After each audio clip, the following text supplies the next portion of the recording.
ኣገዳስነት ንባብ ስለምንታይ እዩ ንባብ ኣገዳሲ ዝኸውን? ከመይ ጌረየ ንኣተኩሮይን ንናይ ምርዳእ ክእለተይን ኣብ ንባብ ከዛይድ ዝኽእል? ኣብ ነፍሲ ወከፍ ዘንበብክዎ ከመይ ጌረየ ዝያዳ ዝረብሕ? እቲ ጽቡቕ መጽሓፍ ዘየንብብ ሰብ ኣብ ልዕሊ እቲ ነቶም መጽሓፍቲ ከንብቦም ዘይክእል ሰብ ጸብላልነት የብሉ። ማርክ ትዌይን። ኦፕራ ዊንፍሪ፣ ቶማስ ኤድሰን፣ ጆን ኤፍ ኬነዲ፣ ቢል ጌትስ ዘለዎም ናይ ሓባር ረቓሒ እንታይ እዩ? ኩሎም ሓያላት ኣንበብቲ ነይሮም፣ መራሕትን ኣንበብትን። ናብ ዘመነ ሓበሬታ እንቋዕ ብድሓን መጻእካ። ኣብ ታሪኽ ከም ሎሚ ገይሩ ሓበሬታ ልዕሊ ዓቐን ኣይኮነን። ኣብ ዝሓለፉ ውሑዳት ዕቑዳት ካብቲ ቅድሚ ኣሽሓት ውሑዳት ዓመታት ዝነበረ ፍርያት ሓበሬታ ብዝተዓጻጸፈ ፈርዩ ኣሎ። ኣቐዲሙ ኣካያዲ ስራሕ ናይ ጎግል ዝነበረ ኤሪክ ሽሚት ከም ዝበሎ ወጋሕታ ምዕባለ ጀሚሩ ክሳብ 2003 ኣብ ዘሎ ጊዜ ከባቢ 5 ኤግዛባይት ዝኸውን ሓበሬታ ተፈጢሩ። እንተኾነ ሕጂ ክንድኡ ዝኸውን ሓበሬታ ኣብ ነፍሲ ወከፍ 2 መዓልቲ ይፍጠር ኣሎ። ዝያዳ እናቐልጠፈ ድማ ይኸይድ ኣሎ። እዚ ኩሉ ሓበሬታ ንጊዜ ሎሚ ኣዝዩ ተወዳዳሪ ከም ዝኸውን ገይርዎ ይርከብ። እቶም ዝማዕበለ ሓበሬታ ክረኽቡ ዝኽእሉ ናብ ዓወት ዘብጽሖም ተወዳዳሪ ቁመና ይህልዎም። ኣብ ትምህርትን ሞያን ጥራይ ዘይኮነ ኣብ ኩሎም ቁልፊ ዝኾኑ ባይታታት ክህይወት እውን ከይተረፈ ይብል። ኣብ ዝተፈላለዩ እዋናት ዝተኻየዱ መጽናዕትታት ኣብ መንጎ ኣብ ህይወትካ ትረኽቦ ዓወታትን ናይ ምንባብ ክእለትካን ቀጥታዊ ርክብ ከም ዘሎ ይሕብሩ። ምኩራት ኣንበብቲ ዝሓሸ ስራሕ ይረኽቡ፣ ዝሓሸ ደሞዝ ይኽፈሉ። ኣብ ኩሉ ባይታታት ህይወት ድማ ዝሓሸ ዕድላት ይህልዎም። ብዛዕባ ዝስከ ሕሰብ ማእከላይ ገምጋም ዝኾነ ናይ ምንባብ ክእለትን እንተሃልዩካ ከም ዓለምካ ናይ ምርዳእ ክእለት ኣሎካ ማለት እዩ። እዚ ተወዳዳሪ ዝኾነ ብልጫ ዘውህበካ ኣይመስለንን። ሕማቕ ዕድል ኮይኑ ንባብ ንብዙሓት ኣሰልቻዊ ተመክሮ እዩ። ሓደ ብዙሕ ግዜ ዘጥፍእ ናህላኽን እዩ። መጽሓፍ ክተንብብን ከለኻ እንታይ እየ ዘንብብ ዘለኹ ኢልካ ንነብስኻ ሓቲትካያ ትፈልጥ ዶ? ከምኡ እንተጋጢምካ ንበይንኻ ይኮንካን። ጂም ክዊግ ኣብታ ብብዙሓት ክብሪ ዝረኸበት ሊሚትለስ ዝሰመያ መጽሓፉ ብዛዕባ ንባብ ኣስፊሑ ይዛረብ። ንሱ ኣቐዲምና ኣብቶም ዘለዓልናዮም ሰፋሕቲ ኣርእስትታት ኣነ ኣብ ኮሌጅ ከለኹ ዘጋጠመኒ ብድሆታት ጠቒሰ ነይረ። እቶም ብድሆታት ኣዝዮም ጽንኩራት ብምንባሮም ክሳብ ትምህርቲ ጠቕሊለ ንኽገድፍ ዝሓሰብኩሉ ጊዜ ነይሩ እዩ።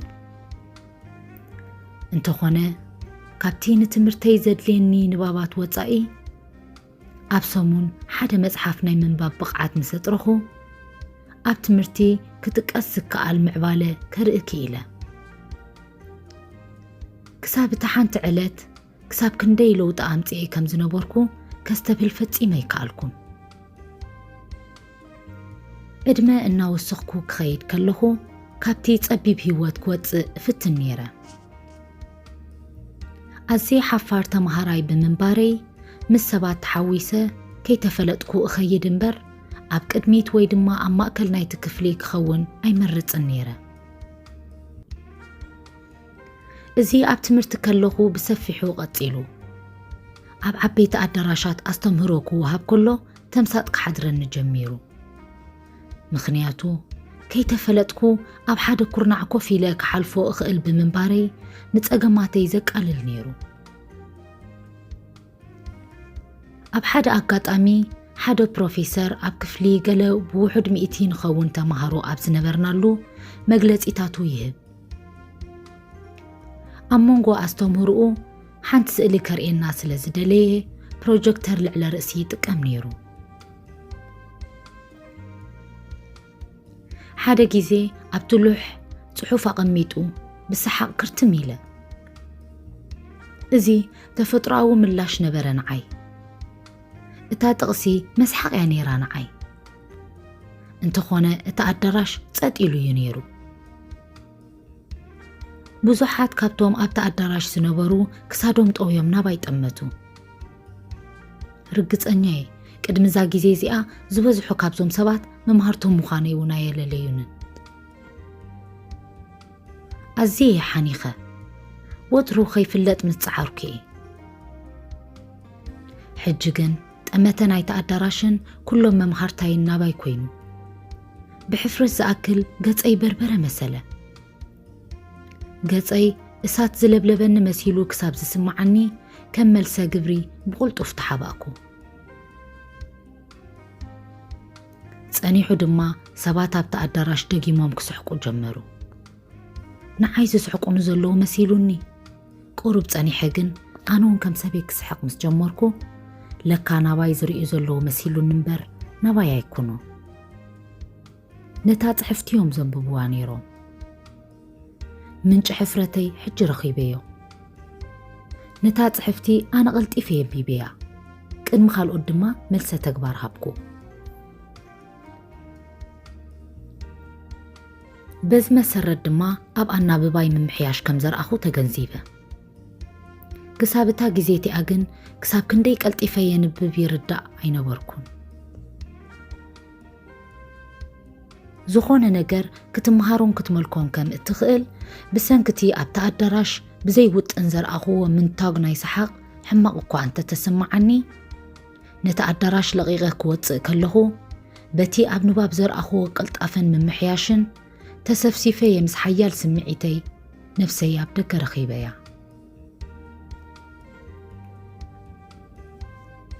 ብሰንክቶም ዘጽናዕክዎም ፍሉያት ሜላታት ናይ ንባብ ንዓይ ፍሉይ ክእለተይ ኮይኑ ነይሩ።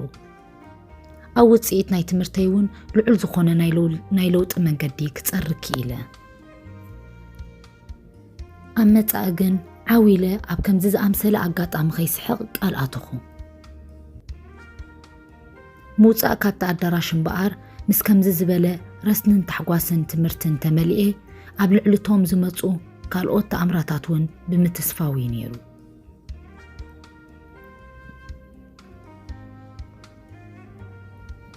ምንባብ ከመይ ገይሩ ንሓንጎልና ደረት ኣልቦ ይገብሮ። ዝኾነ ኣብ ትምህርትኻ ገደብ ኣልቦ ንምዃን ዝሕግዘካ መደብ ግድን ንባብ ከካትት ኣለዎ።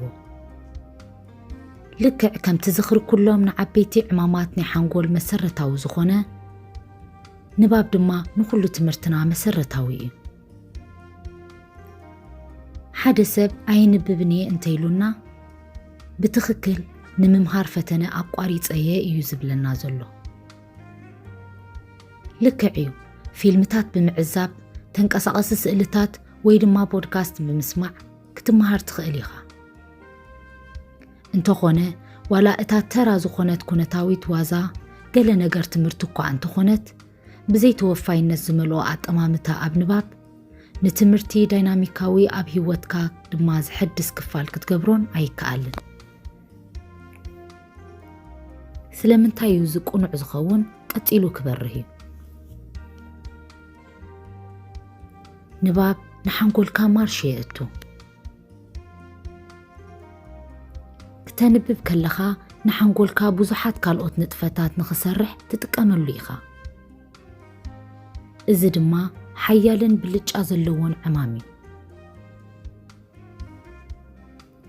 ዶክተር ኬን ፑግ ፕሬዚደንትን ዳይሬክተርን ናይ ቤት ፈተናታት ሃስኪንስ ከም ዝበሎ ንኻልኦት ንጥፈታት ከም ዝሰርሑ ኮይኖም ዘማዕብሉ ክፋላት ሓንጎል ከም ምርኣይ ቋንቋን ተዘምዳዊ ትምህርትን ብፍሉይ ዝኾነ መትናዊ መርበብ ኣብ ግዜ ንባብ ይራኸቡ። እዚ ድማ ኣዝዩ በዳህ ነገር እዩ። ንኣብነት ሓደ ሙሉእ ሓሳባት ብሓንጎልና ተመሚዩ ኣብ ውሳኔ ክበጽሕ ይጽምቕ እዩ። ብኻልእ ኣዘራርባ ንባብ ደረት ዘይብሉ ደረጃ ኣእምሮዊ ልምምድ ክትገብር ይኽእለካ። ሓንጎልና ድማ ጭዋዳ እዩ። ዝያዳ ክትብድሆ ከለኻ ዝያዳ ይሕይል። ንባብ ንዝኽርኻ የመሓይሽ። ከተንብብ ከለኻ ንሓንጎልካ ፍሉይ ልምምድ ወይ ድማ ዕዮ ትህቦ ስለ ዘለኻ ብልዑል ደረጃ ይዓይ። ሓደ ካብቶም ኣገደስቲ ረብሓታት ናይዚ ምስ ዝኽሪ ዝተተሓሓዘ እዩ። ብዶክተር ሮበርት ኣስዊልሰን ቺካጎ ካብ ዝርከብ ማእከል ሕክምና ንባብ ዩኒቨርሲቲ ራሽ ኣብ ዘካየዶ ዳህስሳዊ መጽናዕቲ ኣብ ልዕሊ ምንቁልቃል ዝኽሪ ትርጉም ዘለዎ ጽልዋ ከም ዘለዎ ኣርእዩ። ጽልዋ መዓልታዊ ንጥፈታትና ክጉሰ የብሉን። ከም ንባብን መጽሓፍን ኣባና ኣብ ደቅና ኣብ ወለድናን ኣብ ኣቦሓጎታትናን ይብል። መጽናዕትና ይብል ንሱ ኩሉ ግዜ ካብ ህፃንነት ኣትሒዝና ኣብ ዝተፈላለየ ንጥፈታት ብምስታፍ ብዝተፈላለዩ መደባት ተሰኒና ከም ንኸይድ ካብ ቁልዕነት ጀሚርካ ኣብ ንእስነትን ቀፂልካ ድማ ኣብ ዕቤት ንኣብ ግዜ እርጋን ዝህልወና ጥዕና ሓንጎል ኣገዳሲ እዩ።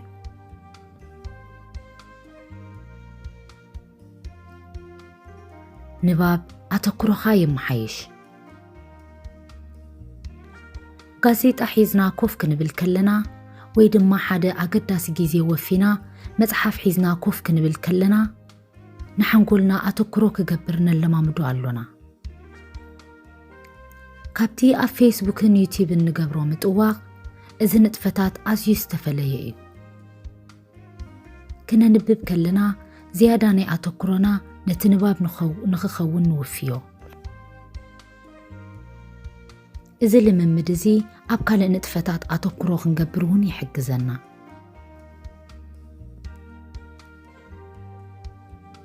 ንባብ ንኣፍልጦኻ ኣብ ልዕሊ ማዕከን ቃላት የስፍሖ። ሓደ ሰባት ካብ ኣዘራርብኦም ላዛ ዘለዎምን ለባማትን ይመስሉ። ከምዚኦም ሰባት እዚኣቶም ክትረክብ ከለኻ ኣቀራርባኻ ከመይ እዩ? ኣብ ኩሉ እንተታት ልዑል ክብሪ ትህቦም። ዝተወሰነ ምቕላለ ከም ተርእዮምን ዝተረጋገጸ እዩ። ኣብ ኣዘራርብኦም ጥቁዋት ዝኾኑ ሰባት ዝሓሸ ኣፍልጦ ናይ ማህደረ ቃላትን ኣብ ኣጠቓቕማ ናይ ቃላት ድማ ስፍሕ ዝበለ ኣፍልጦን ኣለዎም። ብግብሪ ምንባብ ብዙሕ ቃላት ክትፈልጥ ይሕግዘካ። ዝያዳ ክተንብብ ከለኻ ዝያዳ ንጽሑፋት ትቃላዕ። ዝርግሐ ዘለዎ ኣጠቓቕማ ቋንቋን መለሳ ዘለዎ ኣሰኻኽዓ ቃላትን ድማ ትዕዘብ። ምንባብ ፍሉይ ናይ ምትኳር ሜላ ብምዃኑ ሓያል ዝኾነ ተመክሮ ተጥሪ ኣለኻ። እዚ ተመክሮ ድማ ክደልዮ ከለኻ ክትጥቀመሉ ትኽእል። ንባብ ንኣተሓሳስባ የመሓይሽ። ሓደ መበገሲ ዝኾነካ ዛንታ ካብ ቤት ትምህርቲ ወይ ድማ ካብ ስራሕ ምስ ዝወሃበካ ንሓደ ነገር ንምጅማር መሳርሒ እንተኣልዩካ ቀሊል ከም ዝኸውን ትፈልጥ ኢኻ። ንባብ እምበኣር ሓደ ነገር ዝተጀመረ ኮይኑ ደጋጊሙ ክቋረጽ ከሎ ደጋጊምካ ክጅምሮ ዘኽእል መሳርሒ እዩ። ኣብ ሳእኒ ናይዚ ዝዛረብ ዘሎ ሰብ እንተትኸውን ከመይ ምተሰማዓካ? ዝያዳ ኣፍራይ ንምዃን እንታይ ክትገብር ትኽእል? ሓንሳብ ጂም ኩዊክ ደረት ኣልቦ ክኸውን ምስ ሓገዘካ ዓበይቲ ሓሳባት ዝያዳ ኣማራጺታት ኣብ ህይወት ንኽትርኢ ክኽእለካ እዩ። ንባብ ድማ ኩሉ ግዜ ኣተሓሳስባኻ ንቑሕ ክኸውን ይሕግዝ። ንባብ ርድኢት የመሓይሽ ትምህርቲ ብዝተፈላለየ ዓይነት ይቐርብ።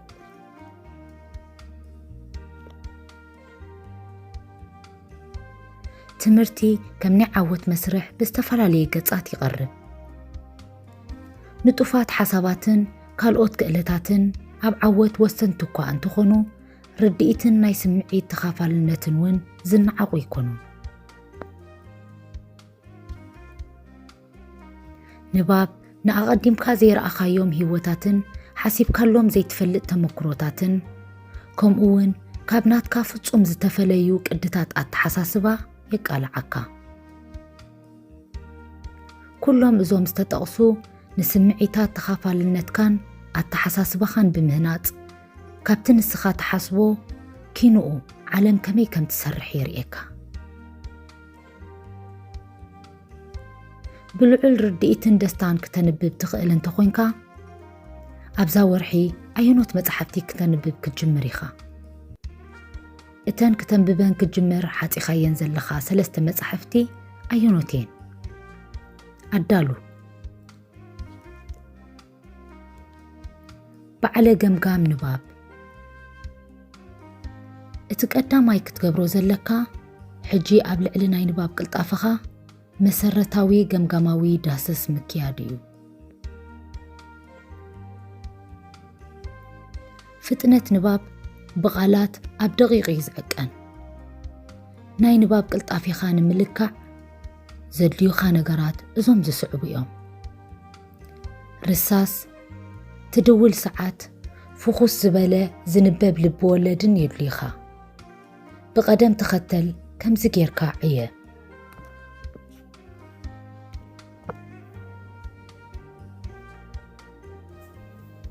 ቀዳማይ ኣብ 2 ደቂቕ ደወል ዘስምዕ ሰዓት ኣስተኻኽል። ካልኣይ ክሳብ እታ ናይ 2 ደቂቕ ደወል ተስምዕ ብርግኣት ኣንብብ። ክተቋርጽ ከለኻ ኣብቲ ወረቐት ዝበጻሕካዮ ቦታ ብርሳስ ምልክት ግበር። ሳልሳይ ንቁፅሪ ናይቶም ዘንበብካዮም ሙሉኣት ሓሳባት ክንደይ ፊደላት ኣብ ሓደ መስመር ከም ዘለዉ ቁፅር። ኣብ ልዕሊ 3 መስመራት ቁፅሪ ቃላት ቆፂርካ ብ3 ብምምቃል ቁኑዕ ዝኾነ ገምጋም ቁፅሪ ቃላት ኣብ ሓደ መስመር ክትረክብ ይሕግዘካ። ራብዓይ ንኹሎም ዘንበብካዮም መስመራት ቁፀሮም። ዝተጋነነ ቁፅሪ ከይትወስድ ትሕቲ ፍርቂ ቃላት ዘለዎም መስመራት ንዝያዳ ጽፈት ካብ ምቁፃር ትቆጠብ። ሓምሻይ ዘንበብካዮም መስመራት ብቁፅሪ ቃላት ኣብ መስመር ኣርባሓዮም። ሻድሻይ ነቲ ዝረኸብካዮ ቁፅሪ ቃላት ብ2 ምቐሎ። ምኽንያቱ ድማ ን2 ደቃይቕ ስለ ዘንበብካ ነዚ ነገር እዚ ቅድሚ ናብቲ ቀፂሉ ዘሎ ትሕዝቶ ናይቲ መጽሓፍ ምቕጻልካ ሕጂ ዕየዮ። ናይ ሓደ ገምጋማዊ ኣንባቢ ቅልጣፈ ኣብ መንጎ 150 ክሳብ 250 ቃላት ኣብ ደቂቕ እዩ። እዚ ቁፅሪ እዚ ብደረጃ ክብደት ናይቲ ተንብቦ ዘለኻ ጽሑፍ ብውሱን ይጽሎ። ትሕቲ 100 ቃላት ኣብ ደቂቕ ተንብብ እንተድሊኻ እቲ ተንብቦ ዘለኻ ጽሑፍ ቁሩብ ክብድ ዝበለ እዩ ክበሃል ይከኣል። ወይ ድማ ካልእ ሜላ ኣብ ንባብ ወሳኒ ዝኾነ ምምሕያሽ የድልየካ ኣሎ። እቲ ኣብዚ ትመሃሮ ዘለኻ ክእለት ዓብዪ ኣገዳስነት ከም ዘለዎ ኣስተብህል። ሓደ ሰብ ኣብ ደቂቕ 200 ቃላት የንብብ ንበል። እዚ ሰብ ኣብ መዓልቲ 4 ሰዓታት የንብብ ኢልና እንተወሲድና ካልእ ሰብ 400 ቃላት ኣብ ደቂቕ ዘንብብ ዕፅፊ ቅልጣፈ ካብቲ ቀዳማይ ፍርቂ ናይቲ እቲ ቀዳማይ ኣንባቢ ዝወስደሉ ግዜ ጥራዩ ምንባብ ዘድልዮ። በዚ ቀመር እዚ ሓደ ቅልጡፍ ኣንባቢ ኣብ መዓልቲ 2 ሰዓት ከድሕን ይኽእል ማለት እዩ። መዓልታዊ 2 ሰዓታት ክተድሕን እንተኽኢልካ ነቲ ግዜ ኣብ ምንታይ ክተውዕሎ ኢኻ ቁሩብ ሕሰብ። ነተን ኣብተን 2 ሰዓታት ክትዓመን ዝደለኻ ነገራት ድማ ጽሓፈን።